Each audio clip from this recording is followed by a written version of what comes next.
lahir di tengah perjuangan. Dialah yang pertama. Dia adalah burung sakti yang pantang menyerah. Garuda Indonesia. Dia membangun mimpi bangsa di angkasa, menyatukan ribuan pulau dalam tarikan nafasnya. Menjadi duta yang mengenalkan Indonesia pada dunia. Melebarkan sayap tanpa batas, menjadi maskapai berstandar internasional. Garuda Indonesia adalah rumah bagi para pemberani. Mereka yang bekerja tidak kenal waktu. Mereka yang pantang menyerah dalam segala kondisi. Kerja mereka menjadikan Garuda sebagai salah satu maskapai terbaik di dunia. Dedikasi Garuda Indonesia untuk terus melayani bangsa.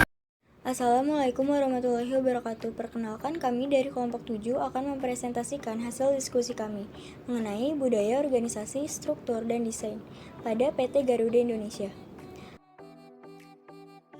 PT Garuda Indonesia. Garuda Indonesia adalah perusahaan penerbangan nasional yang dimiliki oleh Indonesia, serta maskapai pertama dan terbesar yang ada di Indonesia, dengan tujuan serta pendekatan yang berorientasi untuk melayani.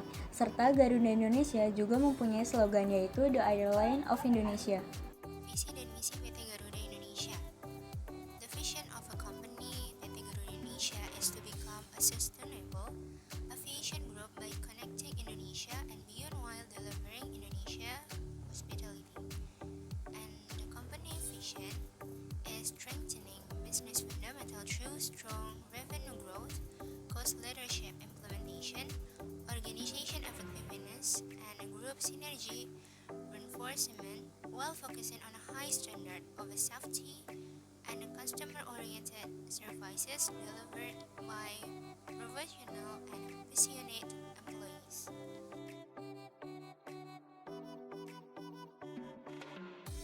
Terdapat dua konsep yang mendasari terwujudnya visi dan strategi pada organisasi. Yang pertama yaitu memiliki budaya yang benar. Budaya organisasi adalah sebuah sistem makna bersama yang dianut oleh para anggota yang membedakan suatu organisasi dari organisasi-organisasi lainnya. Sistem makna bersama ini adalah sekumpulan karakteristik kunci yang dijunjung tinggi oleh organisasi. Selanjutnya yang kedua yaitu memiliki struktur organisasi yang tepat. Struktur organisasi adalah sistem formal, hubungan tugas, dan pelaporan yang mengkoordinasikan dan memotivasi anggota organisasi sehingga mereka dapat bekerja sama untuk mencapai tujuan organisasi. Tujuan dari program implementasi nilai-nilai budaya di lingkungan perusahaan adalah untuk terus mendorong perilaku kerja positif yang sesuai dengan nilai-nilai perusahaan, sehingga terciptanya lingkungan kerja yang nyaman dan konstruktif, dan memberikan nilai tambah bagi perusahaan, dan pada akhirnya akan mendorong kinerja yang terbaik dan berkelanjutan.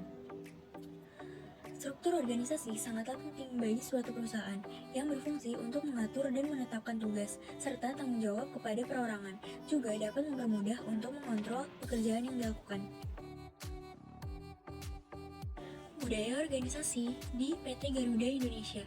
Budaya perusahaan Garuda Indonesia atau Fly High terdiri dari nilai-nilai sinergi, integrity, customer focus, agility, dan safety yang telah menjadi panduan atau pedoman perilaku insan Garuda Indonesia melalui program internalisasi yang terstruktur dan tersistem. Garuda Indonesia meyakini bahwa perusahaan yang berhasil dan berkinerja tinggi dan terjaga sustainability-nya adalah perusahaan yang memiliki budaya perusahaan yang kuat. Oleh karenanya, program implementasi budaya perusahaan di Garuda Indonesia dilaksanakan seoptimal mungkin dan konsisten melalui pendekatan secara sistem, optimalisasi peran change agents or change leaders, didukung oleh program komunikasi dan penyelarasan dengan human capital management system. Berikut 5 nilai Fly High yang dijabarkan dalam 10 perilaku utama. 4 jenis budaya organisasi yang terdiri dari claim kultur, hierarki kultur, advocacy kultur, dan market kultur. Dari tahun 2005 sampai saat ini, Garuda termasuk memakai kultur organisasi market. Hal ini bisa dilihat dari masuknya Garuda Indonesia ke dalam lingkungan pasar yang kompetitif dan menjadikan customer sebagai faktor yang paling utama. Garuda juga membuat sebuah rencana jangka panjang bernama Quantum Leap untuk tetap menjaga keberlangsungan perusahaan di masa depan. Semua aktivitas yang dilakukan bertahap hingga tahun ini mampu membuat Garuda menjadi salah satu maskapai penerbangan terbaik yang pernah ada.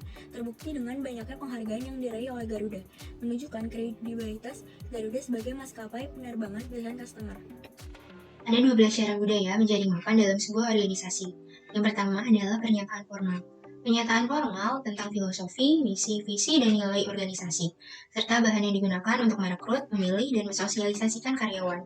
Pada budaya perusahaan Garuda Indonesia, terdiri dari nilai-nilai efisien dan efektif, loyalty, customer centricity, honestly, dan openness, serta integrity yang dirancang sejak tahun 2005, dan kemudian disosialisasikan pada tahun 2007 hingga saat ini. Telah menjadi panduan atau pedoman perilaku insan Garuda Indonesia melalui program internalisasi yang terstruktur dan tersistem agar Garuda Indonesia mampu membawa perusahaan ini maju dan berkembang sesuai visi dan misi perusahaan. Yang kedua adalah slogan dan ucapan. Budaya perusahaan juga dapat diekspresikan dalam bahasa, slogan, ucapan, dan akronim. PT Garuda Indonesia sebagai maskapai penerbangan yang didirikan pada tahun 1949 memiliki tagline The Airline of Indonesia, di mana slogan ini digunakan sebagai penanda kepeloporan dan identitas maskapai pembawa bendera bangsa negara Indonesia. Yang ketiga ada adat dan ritual. Adat dan ritual mewakili kegiatan dan upacara yang direncanakan dan tidak direncanakan yang digunakan untuk merayakan peristiwa atau pencapaian penting. Dalam rangka memperingati HUT ke-72, Maskapai Nasional Garuda Indonesia meluncurkan livery khusus bertemakan Cinta Indonesia pada armada B737-800 NG yang menampilkan beragam ornamen dan ciri khas Indonesia, mulai dari batik Mega Mendung, Flora Kebanggaan yaitu Rafflesia arnoldii, dan masih banyak yang lainnya. Kemudian yang keempat ada cerita, legenda, dan mitos. Cerita adalah narasi tentang peristiwa aktual yang terjadi di dalam organisasi dan membantu melambangkan visi dan nilainya kepada karyawan. 5 adalah reaksi pemimpin terhadap krisis. Bagaimana manajer atas menanggapi insiden kritis dan krisis organisasi untuk mengirimkan pesan budaya yang jelas. Pada situasi pandemi COVID-19 yang tidak menguntungkan seperti sekarang, Direktur Utama PT Garuda Indonesia Persero Tbk, Irfan Setia Putra, menyatakan sejumlah rencana untuk melunasi hutang jangka pendek dengan sejumlah opsi, antara lain restrukturisasi, refinancing, hingga penjualan aset. Kemudian, Kementerian BUMN juga mematangkan opsi moratorium, pembayaran utang, dan standstill agreement atau penghentian bunga untuk menyelamatkan Garuda Indonesia. Yang keenam adalah pemodelan peran, pelatihan, dan pembinaan. Perusahaan memberikan pelatihan terstruktur untuk memberikan pengenalan mendalam tentang nilai-nilai organisasi mereka. Yang ketujuh adalah desain fisik. Desain fisik ini juga penting. Tata letak kantor yang terbaik akan mendorong produktivitas karyawan dan mengirimkan pesan yang kuat tentang budaya. Kemudian ada imbalan, gelar, promosi, dan bonus. Kemudian yang kesembilan adalah tujuan organisasi dan kriteria kinerja. Tujuan dan kriteria organisasi untuk merekrut, memilih, mengembangkan, mempromosikan, memperhatikan, dan memensiunkan orang yang semuanya memperkuat budaya organisasi yang diinginkan. 10 adalah aktivitas terukur dan terkendali. Pemimpin organisasi dapat memperhatikan, mengukur, dan mengendalikan sejumlah aktivitas, proses, atau hasil yang dapat menumbuhkan budaya tertentu. PT Garuda Indonesia beberapa waktu lalu sempat mendapat kecaman dari serikat-serikat karyawannya. Bahkan, serikat pilot mengancam akan melakukan aksi mogok. Direktur Human Capital PT Garuda Indonesia, Heri Ahyar, mengatakan bahwa untuk membuat karyawan senang tidak hanya soal menaikkan gaji, akan tetapi memberikan beberapa kelonggaran dan aturan baru yang lebih baik dari sebelumnya. Yang ke-11 adalah struktur organisasi. Prinsip equality dan fairness senantiasa dijunjung oleh perseroan dalam rangka mengembangkan karir seluruh pegawainya, dengan tetap memperhatikan perkembangan kinerja atau pemenuhan KPI pegawai, tingkat pendidikan, serta kompetensi tiap individu. Seluruh pegawai didorong untuk terus mengerahkan kinerja terbaiknya agar dapat menduduki posisi yang lebih tinggi. Hal ini juga didukung dengan proses coaching antara atasan dan subordinat yang senantiasa didorong oleh perseroan. Yang ke-12 yang terakhir adalah sistem dan prosedur organisasi. Perusahaan menggunakan jaringan elektronik untuk meningkatkan kolaborasi antar karyawan, meningkatkan inovasi, kualitas, dan efisiensi. Pada pertengahan tahun 2015, penjualan tiket online Garuda Indonesia melesat sebanyak 200%. Setelah situs penjualan tiket online Garuda diubah dengan memanfaatkan teknologi Microsoft Azure. Teknologi Azure menawarkan fleksibilitas yang membuat situs Garuda Indonesia menjadi lebih mudah untuk diakses. Selain itu, teknologi Azure juga menyediakan platform komputasi awan yang mendukung banyak bahasa, tools, dan kerangka kerja, sehingga para insinyur Garuda Indonesia dapat membangun dan menjaga situs ini secara bebas. Kemudian bahasan selanjutnya yaitu Manager for 3 types of organization, yaitu 3 jenis struktur dari organisasi. Yaitu ada for profit organization untuk menghasilkan uang. Yang kedua adalah organisasi nirlaba atau non-profit organization untuk menawarkan layanan. Yang ketiga adalah organisasi yang saling menguntungkan. atau Mutual Benefit Organization, yaitu untuk anggota yang membantu organisasi. Nah, untuk PT Garuda Indonesia sendiri, ini merupakan salah satunya berasal dari jenis organisasi nirlaba atau non-profit organization. Manajer di organisasi nirlaba sering dikenal sebagai administrator.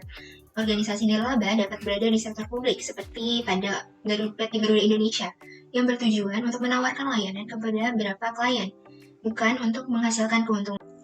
Baik, saya Dwi Setiawan H1419047 akan menjelaskan elemen utama organisasi pada PT Garuda Indonesia. Terdapat 7 elemen atau fitur dasar dari sebuah organisasi.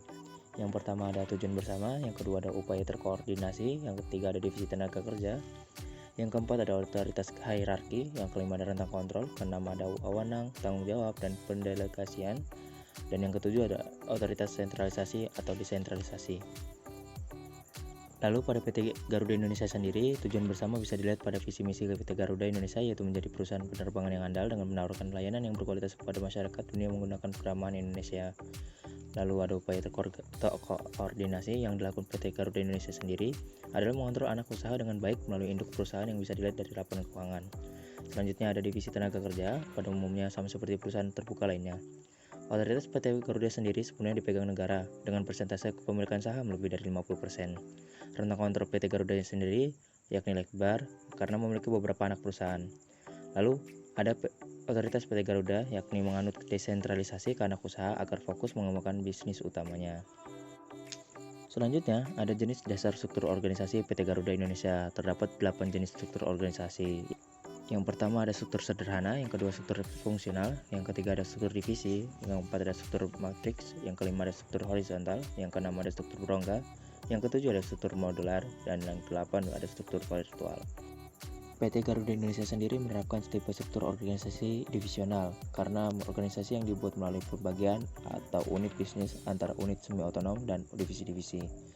Proses pengambilan keputusan di struktur ini ada di tangan manajer dan semua berfokus pada hasil. Manajer divisi bertanggung jawab terhadap apa yang terjadi pada produksi dan layanan mereka. Dalam membuat struktur organisasi yang baik, terdapat 3 faktor yang mendorong hal tersebut untuk terjadi, antara lain the Burn and Stalker model yang membagi antara lingkungan, organisasi, mekanistik, dan organik, the Lawrence and the Lords model yang membagi antara lingkungan, diferensiasi, dan integrasi, dan linking strategi, culture, and structure. Pertama, the Burn and Stalker model berbicara tentang pembagian lingkungan organisasi menjadi mekanistik dan organik. Dengan ciri dari mekanistik antara lain, kebijakan yang terpusat, banyaknya peraturan dan prosedur tugas yang dispesialisasi, komunikasi secara formal, hanya beberapa tim atau gugus tugas, tentang kendali yang sempit dan struktur yang panjang. Sedangkan ciri dari organik antara lain, kebijakan yang terdesentralisasi, sedikitnya peraturan dan prosedur tugas bersama-sama, komunikasi secara informal, banyak tim atau gugus tugas tentang kendali yang luas, dan struktur mendatar. Dari ciri-ciri tersebut, PT Garuda Indonesia termasuk ke dalam lingkungan organisasi mekanistik karena kebijakan yang dilakukan oleh PT Garuda Indonesia terpusat di para pimpinan. Banyaknya peraturan dalam melakukan pekerjaan, tugas-tugas yang dibagi sesuai spesialisasi, komunikasi yang dilakukan adalah dengan jalur formal. Yang kedua, dengan the Lawrence and the Lords model berbicara tentang pembagian lingkungan organisasi, diferensiasi, dan integrasi. Dalam diferensiasi terdapat kecenderungan bagian-bagian dari organisasi terpecah belah, sedangkan dalam integrasi terdapat kecenderungan bagian-bagian dari organisasi untuk bersatu dan mencapai tujuan bersama. Pada PT Garuda Indonesia termasuk ke dalam bagian integrasi karena struktur dari perusahaan tersebut dari semua bagian organisasi memiliki satu tujuan bersama yang dituangkan dalam visinya, yaitu menjadi perusahaan penerbangan yang handal dalam menawarkan layanan yang berkualitas kepada masyarakat dunia menggunakan keramahan Indonesia. Yang ketiga, dalam mengumpulkan strategi, budaya, dan struktur dapat dicontohkan kebijakan di rut utama Garuda Indonesia. Yang pertama, memindahkan para bawahan sekretaris Ikatan Awak Kabin Garuda Indonesia atau ITAGI, Jack Collins, mengatakan selama era kepemimpinan hari, para awak kabin merasa bekerja dalam tekanan.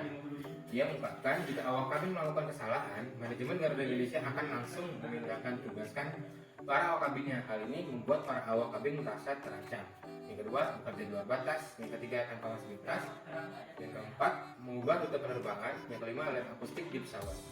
Kebijakan yang diberikan oleh direktur utama baru itu menjadi contoh bahwa bagaimana jika manajer organisasi mengubah strateginya, mereka perlu mengubah budaya dan struktur organisasi untuk mendukung strategi tersebut.